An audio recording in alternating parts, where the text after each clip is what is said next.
Imagine you clip through a normal, ordinary wall and get trapped in an endless maze, where every corridor is hiding something terrifying. An impossible, quiet, and suffocating place where nobody ever escapes from. So, the story begins on June 19, 1990, where a man is seen trapped inside the backrooms. He walks frantically, trying to find a way out, but he finds absolutely nothing. He tries to scream and call for help, but nobody can rescue him from there, and his voice just gets lost in that endless maze with no one to hear it. Suddenly, a loud noise breaks the silence, as if something just fell nearby, but when he goes close to check, he realizes there was nothing there. He keeps moving forward through those yellow corridors, searching for an exit.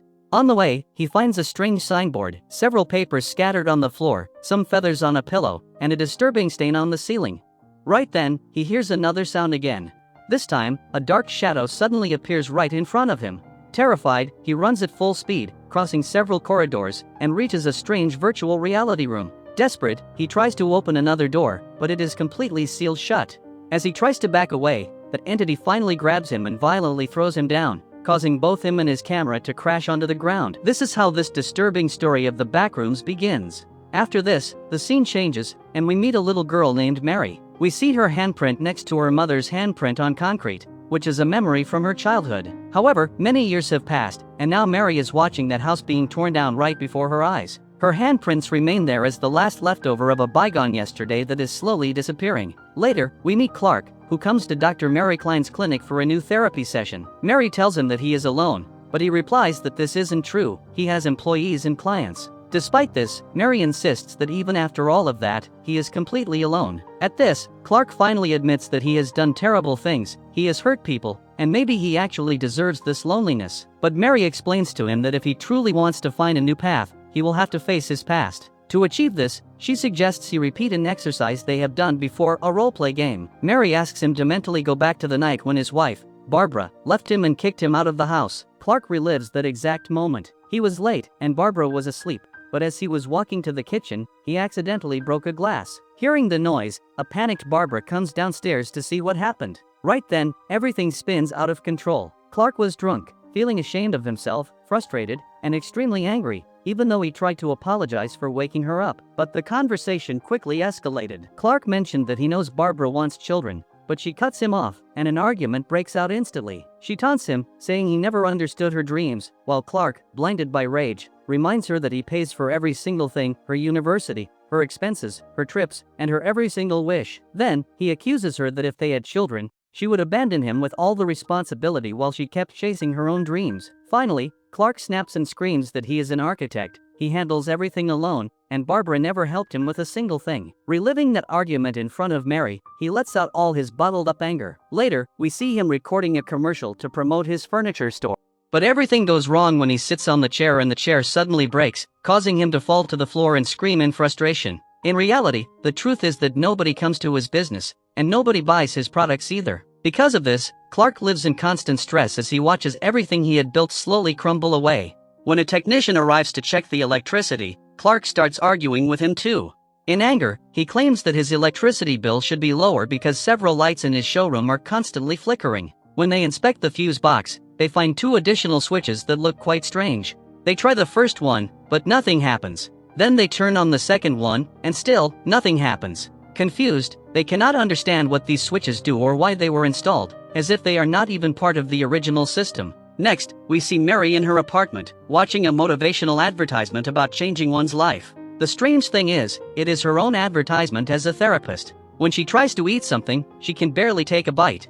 In that moment, the exact same hand is clearly visible that we initially saw imprinted on the cement in front of her childhood home, a memory that still haunts her. At that same time, Clark is watching TV, but suddenly his screen turns off. However, he notices that the power is still on. He turns on a few lamps, and that's when we find out that he is sleeping inside his own furniture store, because he had been kicked out of his house. A little later, the lights begin to flicker violently. Feeling uncomfortable and frustrated, he decides to go for a drive to clear his head. While driving through the city, he listens to a podcast by Dr. Mary Klein. Without realizing it, he ends up near his old house.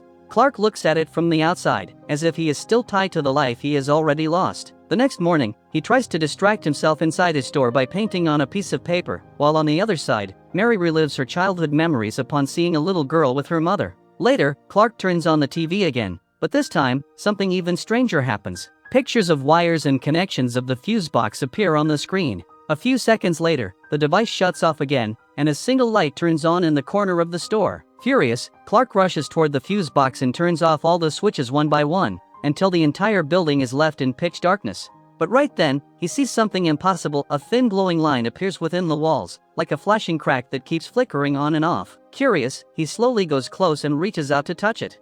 The moment he comes into contact with that surface, he is violently pulled to the other side. Clark suddenly falls inside the backrooms. He realizes that there is a ton of furniture there. Without understanding what is happening, he manages to cross the wall again and return to the real world. However, curiosity takes over his fear, and he decides to go to the other side once again to find out what else is hidden in that impossible place. He keeps walking through endless corridors until he finds several empty rooms. Eventually, he comes across a signboard that says stop, but right next to it, he sees a half-open door that leads him into another room. Upon going inside, he finds a dead and blood-soaked bird lying on the floor. Moving forward, he finds even larger rooms filled with chairs scattered in every direction. Right then, he hears a woman's voice talking in French. A little later, a man's voice joins her too. Following the voice, Clark sees a still shadow in the distance. Without thinking much, he goes closer and sees a cardboard figure attached to a radio. Right then, suddenly, several voices in different languages start playing at the same time. Startled, he follows the wire connected to that figure and ends up in front of another door. He tries to open it and pushes with all his strength, but it is completely sealed shut. Clark inspects that strange place closely and eventually finds a small hidden door, almost as if it were a secret hideout. Upon opening it, he finds an abandoned bag near the entrance of a narrow tunnel. Curious, he checks its contents and finds several ID cards belonging to different unknown people. This makes him even more uneasy, but he still decides to go inside through that narrow path. After crossing it, he reaches another mind-boggling room, where slippers and shoes are partially sunken into the floor, as if they are stuck in quicksand. However, when Clark steps on that surface, it feels completely solid to him. There is also a single chair in the middle of the room. Confused, he notices a hole in the floor, and peeking down, he sees a massive pile of chairs several meters below. As he tries to get even closer to get a better look, he hears a strange noise. Following the sound, he goes back toward that same tunnel, where he had come from, and sees a figure suddenly fall on the other side. Panicking, he looks for another way out and finds a small-sized door. He goes through it and ends up right back in front of that same signboard, stop. Unable to find the right direction, he heads back toward the area with the furniture and tries to escape by crossing the glowing wall just like the first time, but this time he fails. However, after several attempts, he finally succeeds in returning to the real world. Still curious, he goes back inside once more, and this time, he picks up a stool from there. With a lot of effort, he manages to bring it out, which confirms that everything is real. And for the first time, Clark is able to calm down. Meanwhile, we see that someone is watching his every move through hidden cameras. This is Phil, who silently monitors everything happening inside the backrooms. Later, Clark goes to meet Dr. Mary Klein. She welcomes him and notices that he looks exhausted and clearly disturbed. Clark tells her that he has discovered an impossible place inside his store. He tries to explain to her that it's as if an infinitely massive version of that same store exists right behind a wall. He tells her everything he saw, like the furniture, the endless corridors, and the strange things. Mary listens to his words with clear skepticism. To her, this story is so absurd that it feels made up. However, Clark insists and shows her a map that he drew himself, a maze that keeps expanding without any end. Still, Mary doesn't fully believe him. Hurt, Clark stands up in anger and reassures her that he will return with proof. Before leaving, he says that when he does, Mary will have to apologize to him because he is not lying. To prove the truth, he tracks down Kat and her boyfriend, Bobby. They are both the cameramen for his commercials, and he asks for their help to investigate what is happening in his store. The next day, the three of them arrive there fully prepared. Clark explains the plan to them. Everyone will stay tied to safety ropes and carry rations with them. He also shows them the marks he left at the entrance and inside the backrooms so they don't lose their way. Kat and Bobby don't fully believe it until they actually cross through the wall, and the impact leaves them completely shocked. Bobby goes inside first, followed by Kat, who has no other option but to go along with them. As they move forward, they ask who all this furniture actually belongs to, but Clark didn't know anything about it either. He reassures them that sooner or later, they will get an answer. Moving ahead, Bobby keeps recording every single detail with his camera. At one point, Clark mentions seeing something like an empty swimming pool up ahead. Nearby, they find a vertically upright tunnel. Since Bobby is handling the camera, they decide that he will be the one to go down. They tie him with a rope so they can pull him back up later, and he slowly begins his descent. Upon reaching the bottom, he finds piles of old and dirty clothes scattered on the floor. Moving further, he comes across another room filled with clothes and damaged items. He also sees the broken remains of that strange cardboard figure we saw earlier. Along with that, a light is flashing intermittently in another nearby room. Bobby tries to get closer, but the rope has already reached its limit. Just then, as he turns around, he notices something terrifying. A shadow is stalking toward him. Terrified, he immediately calls out to be pulled up. Clark and Kat pull the rope with all their strength and manage to get him out just in time. But right then, a brutal force from the depths pulls him back, violently dragging Bobby downward. Clark and Kat frantically hold onto the rope to save him, but all their efforts go to waste, and that force drags them down into the tunnel as well. They suddenly crash to the bottom, and amidst the chaos, they can only watch as a strange creature drags Bobby's body into the darkness. A few seconds later, only a trail of blood is left behind. Kat runs desperately after her boyfriend while Clark tries to follow her, but he soon gets lost among the countless corridors of the maze. Clark runs through room after room until he ends up in a completely unfamiliar place, a room where a Christmas tree is placed, and right next to it is a statue illuminated by a lamp. Then, suddenly out of nowhere, a strange woman-like figure appears and tries to grab him. Terrified, Clark runs and keeps sprinting without looking back until he reaches that same empty swimming pool he had mentioned earlier. From there, he hears Kat's voice screaming for help.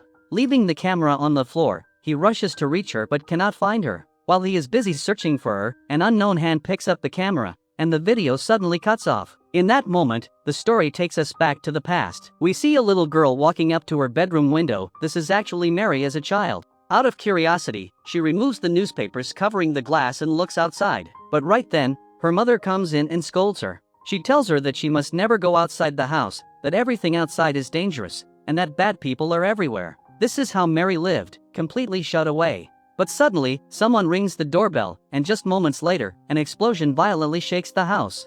Now, back in the present, an adult Mary stands quietly, remembering that traumatic event as she looks at her handprint on the concrete, the memory she has held onto since that day. Right then, her phone rings. It is Clark, who tells her in a changed voice that he has finally found the way and has no intention of coming back. Curious and nervous, Mary immediately decides to go to the store. Meanwhile, we find Phil again inside the backrooms, watching everything through his hidden cameras. Clark's TV commercial appears on one of the screens, and looking at it, it seems as if Phil recognizes him. Later, when Mary reaches the store, she realizes it has been closed for quite some time. The entrance door is covered with notices and advertisements, but the main door is left half open. She cautiously goes inside and notices that the lights are flashing intermittently. Following her gut instinct, she goes down to the basement, where she finds Clark's notes and maps. There, she also finds that strange, glowing crack on the wall. Remembering everything Clark had told her, she slowly goes close and, barely believing it, she crosses through the wall. Upon reaching the other side, she realizes that the furniture has completely disappeared. She begins to wander through that massive space, calling out Clark's name.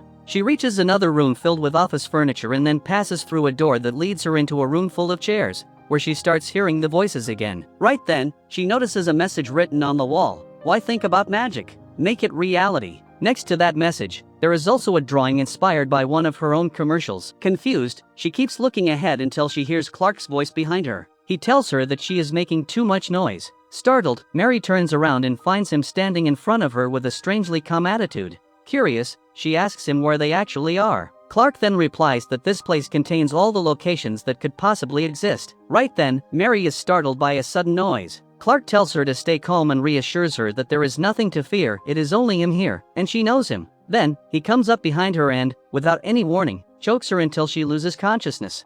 Meanwhile, we see another scene from Mary's past. After that incident in her childhood, her mother was admitted to a psychiatric institution, leaving Mary completely alone. That loneliness deeply affected her life and explains the many emotional scars she still carries today. After this, the story returns to the backrooms, where Mary regains consciousness as a hostage, while Clark talks to her with a disturbing calmness. He explains to her that his entire life, he tried over and over again to find solutions, to make some sense of everything that happened to him, but he always ended up trapped in that same emptiness. While he is talking, we see him carefully setting plates on a table, as if he is preparing a normal dinner.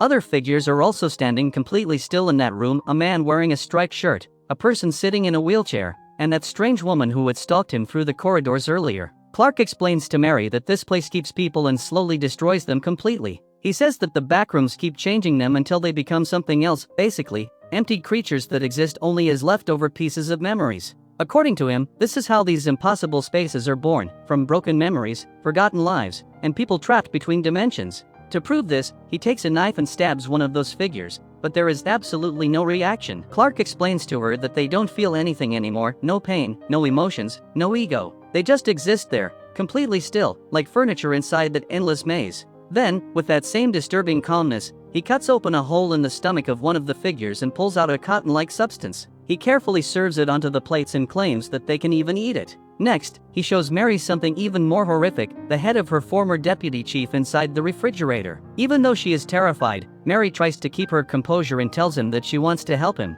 but he needs to free her first. But Clark instantly refuses. Desperate, Mary starts apologizing for not believing him at first. However, Clark looks like he has gone into some sort of delusional trance. He decides to repeat one of those role-play games with her that they used to do during their therapy sessions. He turns off the room's lights, then cuts the hair off that strange woman and puts it on Mary, forcing her to play the role of his wife, Barbara, in this bizarre play of his. Then, the act begins. In a completely changed voice, Clark plays the role of a frustrated husband. He starts screaming at her for breaking a glass and waking him up. He tells her that he knows how much she loves to sleep early, but he had to work late at the store. Slowly, his tone becomes more and more aggressive. He taunts her, saying that he pays for everything, and if they want to start a family, she needs to contribute financially too. Mary gets completely fed up with this insane roleplay and snaps at Clark. Confronting him, she tells him the bitter truth. His real problem is that he always blames others for his failures, always plays the victim, and never takes responsibility for his own mistakes. Mary's words completely shatter Clark's delusion. Right then, amidst this tense atmosphere, a terrifying and massive figure breaks the silence and enters the room. This is none other than a horrifying version of Clark himself, known as Pirate Clark. His height is almost double that of the real Clark, his face is strangely stretched upward, and his left leg looks like the leg of an old table reminiscent of the pirate mascot from Clark's furniture store. The moment they see this horrific creature, the other figures in the room shrink into the corner out of fear. Instead of being afraid upon seeing this scary version of himself, Clark tries to talk to it and reason with it. He thinks he has understood the secret of this place and can stay here forever with this dark side of himself. But the monster doesn't listen to a single word Clark says. It suddenly launches a highly violent attack on the real Clark, brutally biting his shoulder with its sharp teeth and smashing him against the walls. Clark screams in pain, but due to excessive blood loss and severe injuries, he dies right there in agony. Taking advantage of this horrific chaos, Mary somehow frees herself from the chair and runs for her life. After finishing off Clark, the monster now goes after Mary. She runs frantically through the endless, yellow, and suffocating corridors of the backrooms. While escaping, she sees several floors of the backrooms scattered up and down all at once, which is enough to drive any human completely insane. As she keeps running, Mary eventually ends up back in a fake replica of that same furniture store's basement and showroom area. But the main exit is completely blocked. Right then, Pirate Clark corners her on the showroom floor. Now, a final struggle breaks out between Mary and the creature to save her life. Mary pulls out the piece of concrete from her childhood home that she had kept with her, the one with her handprint on it, which she had preserved as the very last memory of her bygone past. She uses all her strength to strike the monster's head with that piece of concrete and breaks its table leg. Mary breaks free from the creature's grip and rushes toward a narrow crawling space. Right then, a few people wearing hazmat suits arrive there, who are scientists and researchers from the Async Research Institute. They release a tranquilizer gas to subdue the monster, which catches Mary too, causing her to lose consciousness right there. When Mary opens her eyes, she finds herself inside a secure interrogation room. There, Async's chief scientist, Phil, questions her. Mary tells him the entire story, that she is the real Mary and that Clark is now dead. Phil listens to her words very calmly and explains to her that this backrooms actually acts like an echo chamber that absorbs human memories, emotions, and past trauma. This place creates distorted and incomplete replicas based on the unfinished memories of those people and places. But in the absolute final scene of the story, a highly shocking and spine-chilling twist comes up. The camera slowly pulls back, and we see several different replicas of the furniture store built inside the backrooms, which look similar yet are slightly altered. And in the end, a distorted and terrifying version of Mary herself is seen sitting on a chair in an empty room. In fact, the direct and terrifying meaning of this was that even though the real Mary had physically escaped from there, the backrooms had completely absorbed her mind, her fears, and her memories, and an incomplete replica of her is now trapped there forever, becoming a part of that endless maze. The story ends with this very suspense and horror. I hope you liked this video.